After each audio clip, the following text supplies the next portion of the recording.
Jamme kise mon salminama. Ɗo ko golle suka Ibrahim Sori Mbalo. Nde ɗo play à peu près 150 hectares. Tawno sukaɓe ɓen fo marɓe sabuji ɓen fo warrayno wano makko ni,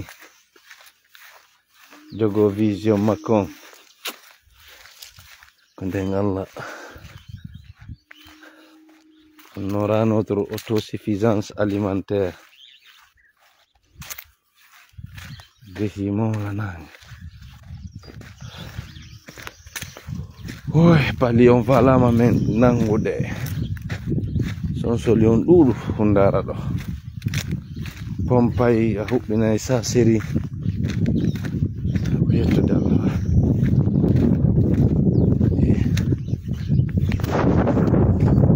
Ngesa haɗo yari ha yeso ga. Singa ɓayno sifa makko joni. Ko 100 personnes sukaɓe Guinée hara non ɓe mari sabu dey kadi sifa sabuji ɗi o jogi ɗi hara ɓe jogi sabu ɓe yiɗi golle ɗe, ɓe yiɗi terrain o. Allah jaɓi men aroyay ɗo mois de septembre pour visiter cette champ.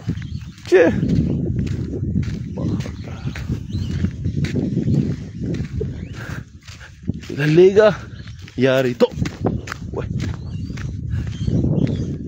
Ça va être une chaîne. Mi jodi Conakry woɓɓe be mum ala ko ala no fempi e yaadu leyɗe portement no fempi ton e Poyndan e jokko jiidira e dogino to nafata hoore mum no yorɓe hala ɓe marno sabuji. Wallahi billahi. C'est combien de personnes qui gagnent ici? Gonga ko tracteur remi RC, ko tracteur wicci maaro ko. Kono yimɓe no ga ɓe gollude heɓude avantage. Gesi bon no yaari ga.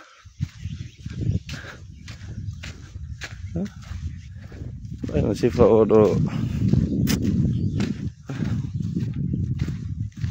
bel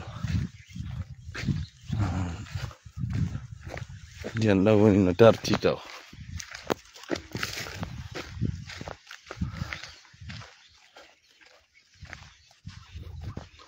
Arwol waɗoyay ɗo. Allahu akbar. Jamil jiddan. Ngesa.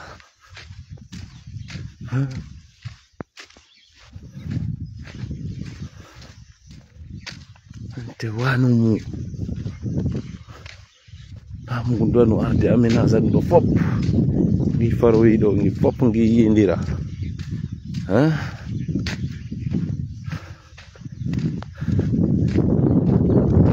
suka buyno mari sifa ɗi sabuji ɓe immanike ɓe heɓay ɓe waway arde ɓe golla ɓe ara machine ji heɓoto kono ɓay ɓe ala vision o, ɓe ala ɓerɗe moƴƴuɗe, ɓe ala yiyandeji ko nafata.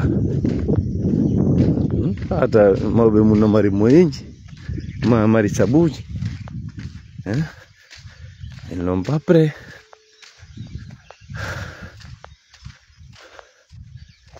Natira ɗon pali on non falama lam fes. Me conseiller quoi là? Un solution ɗuɗu. Mi tawi yomi seppu seeɗa mi ndara.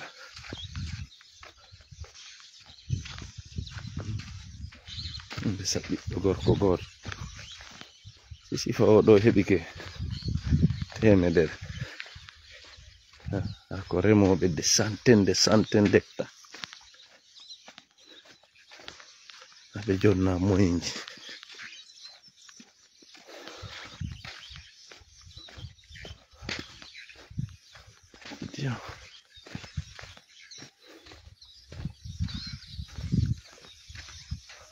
Remugol remugol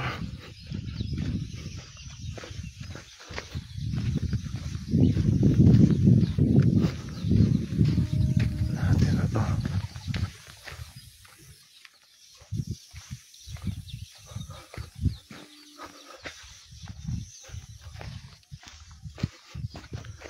Injection. Oh oui, laissez à faire des injections là.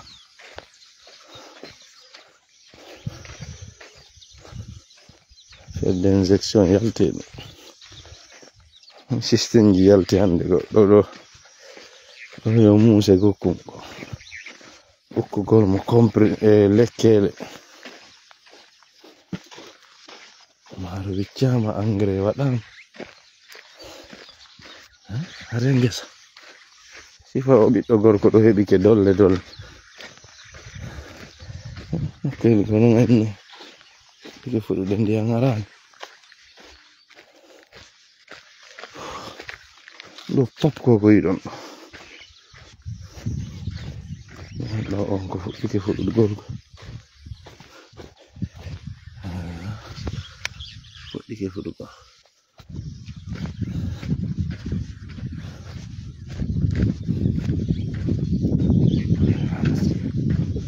Shit.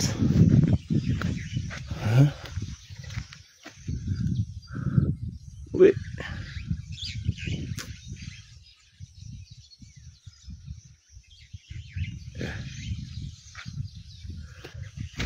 Inen ɗo haka min yuri to yaari ga foko gesi. Le ndiyam ɗam ala arde ndare. Ayi. Non, c'est pas pour moi, mais c'est un jeune engagé. Maka Ibrahim Sori Mbalo. En ɗo heɓde sifa makko buy. On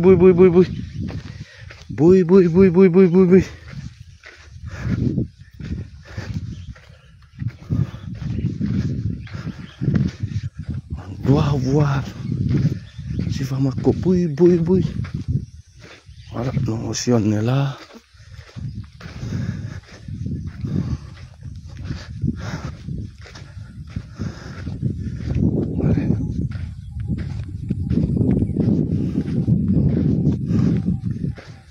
To enen ko ya waɗu ko wawɗa kon. Waɗa gandal ngal e golle ɗe. Allah waɗa résultat o.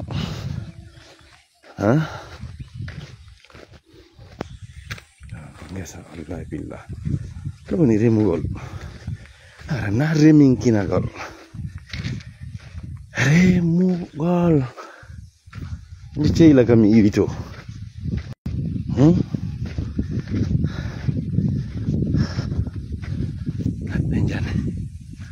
Salam bappa, salminama. Depuis Nakray. Sukaɓe bosɗe mari ɓiɓɓe patronji. Tawa hande hay go 5 tracteur ɓe faala ɓe hendoto. En fo harayno hande ɓe nafi leydi ndi kono na ɗum ko yahugol soode a carton e business taƴa tokka kutupu hup hawji tum yiɗi keɓal.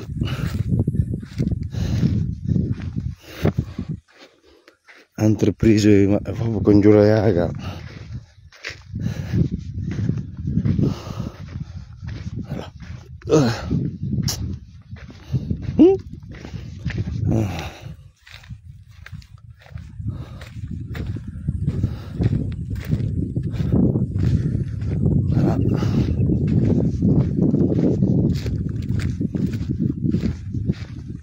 Ɓayno sifa makko ɗo 10 kundara ɗo harayno marsi 10 tum jeune engagé remiray ɓe ni centaine d'hectares. Harayno haaju marsi kono on préféré la capitale, les bureaux, les business pour enrichir la Chine, l'Inde. Argol produit dans leur propre pays. Hop. kanko turini ɗum nga Allah on ɗo tracteur ko jasi hankin ko yona e leer goto 375 mètres de longueur et 35 mètres de largeur ko timma leer goto. Maintenant si on a les machines andi en golle kadi na non heɓugo machine ji ɗin fodi ko ɓe o tigi jogo idée ji ɗi. Ibrahim Sori il a des idées. Voilà. Ma jogagol tun machine ma jogagol sabo. Wago utilise go sabo. Voilà, on est là.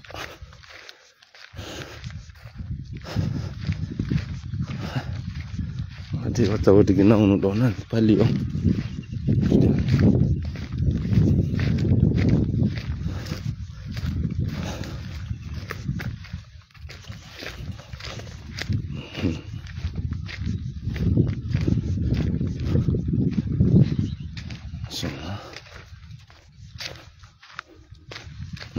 Logo kadi ko leydi moƴƴudi ni ɗo na jaare o ko leydi e jaare jilli.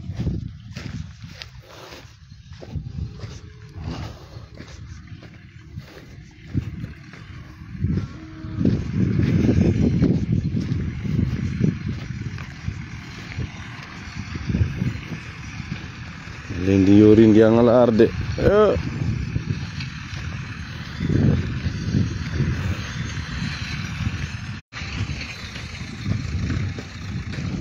voilà hatte ɗon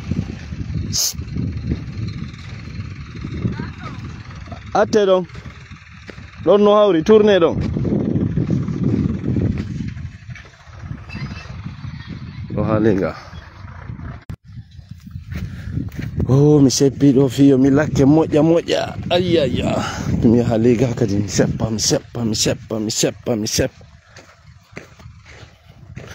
are ɗo jasa ɗum hanki mana même leer goto tawi honki ɗum ɗo longueur 375 mètres largeur ɗuma 37 joni min ari fuɗɗagol.